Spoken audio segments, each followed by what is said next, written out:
Assalamualaikum Assalamualaikum warahmatullahi warahmatullahi wabarakatuh. wabarakatuh. Kami dari kelompok 1, kelas MIPA 2, akan mempresentasikan tentang analisa produk olahan pertanian. Kelompok kami beranggotakan 9 orang, yaitu Saya adalah Nur Adina Yasmin, absen 5. Saya Fana Putrisati Sabrina, absen 15. Saya Muhammad Hafiz Sapiansyah, absen 18. Saya Muhammad Rafa Pradipta, absen 19. Saya Muhammad Rifaldi, absen 22. Saya Rega Pasca Biasa, absen 30. Saya Rona Awani Silmina, absen 31. Saya Febrian, absen 34. dan saya Paramasri Fikri sebagai ketua. Produk olahan yang akan kami bahas dalam presentasi ini adalah keripik bayam dan telur asin. Asal-usul produk makanan yang akan kami bahas adalah yang pertama, keripik bayam. Keripik bayam adalah keripik yang terbuat dari daun bayam dan digoreng dengan menggunakan tepung yang telah dibumbui. Umumnya rasanya adalah asin dengan aroma bawang yang gurih. Keripik bayam menjadi salah satu cemilan baru yang diminati masyarakat karena bahan baku pembuatannya dapat dikembangkan pada daerah dataran tinggi ataupun daerah dataran rendah. Selain itu, keripik bayam menjadi salah satu alternatif cemilan yang sehat untuk dikonsumsi. Asal-usul produk makanan. Yang kedua ada telur asin.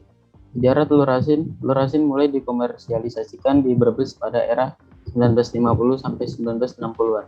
Mulanya hanya orang-orang peranakan Tionghoa yang menjual telur asin karena hanya mereka yang menguasai teknik mengasinkan telur. Telur asin kemudian ditetapkan sebagai warisan budaya tak benda di Indonesia. Alasan produk tidak awet. Bayam. Daun bayam mudah membusuk di suhu ruangan karena terlalu sering terpapar udara. Selain terpapar udara, kelembapan juga menjadi faktor mengapa bayam tidak awet. Ketika terpapar kelembapan, daun bayam akan mudah layu bahkan menjadi basah dan licin. Bayam harus disimpan di wadah kedap udara dan kering. Dengan cara ini, bayam bisa tahan 7-10 hari.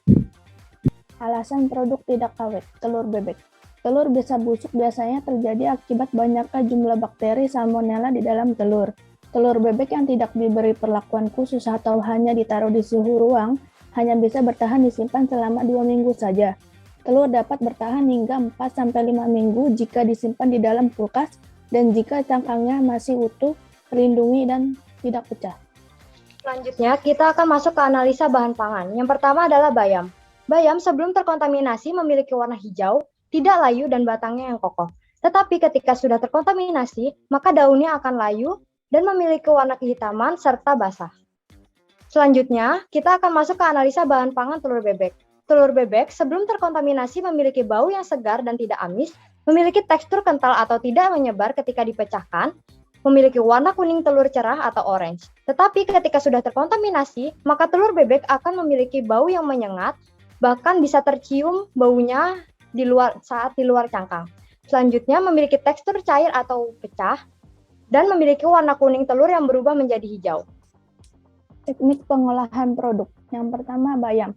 Daun bayam tidak akan tahan 7-10 hari, ada baiknya diolah menjadi keripik bayam dengan metode pengolahan deep frying. Yang kedua, telur bebek. Telur bebek tidak terlalu cepat busuk, tetapi ada baiknya dijadikan telur asin dengan metode penggaraman. Tahapan proses pengolahan.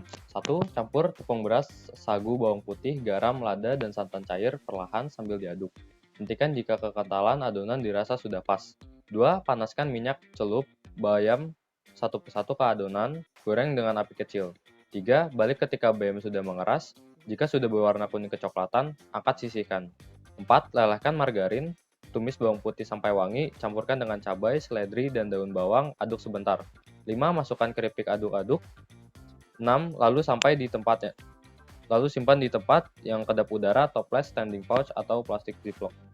Selanjutnya di sini ada tahapan proses pengolahan telur asin. Yang pertama, rendam telur dalam air selama 2 menit. Kalau ada telur yang mengambang, buang saja. Berarti tandanya telur tersebut tidak segar. Yang kedua, bersihkan telur secara perlahan, jangan sampai pecah ataupun retak. Yang ketiga, amplas tiap telur secara perlahan. Keringkan telur, sisihkan. Yang keempat, campur remukan batu bata dengan air, aduk rata, jangan sampai encer. Buat bentukan seperti pasta, masukkan garam, aduk lagi. Yang kelima, lumuri telur dengan tanah kira-kira ketebalan mencapai 3 cm. Yang keenam, masukkan telur satu persatu ke dalam ember.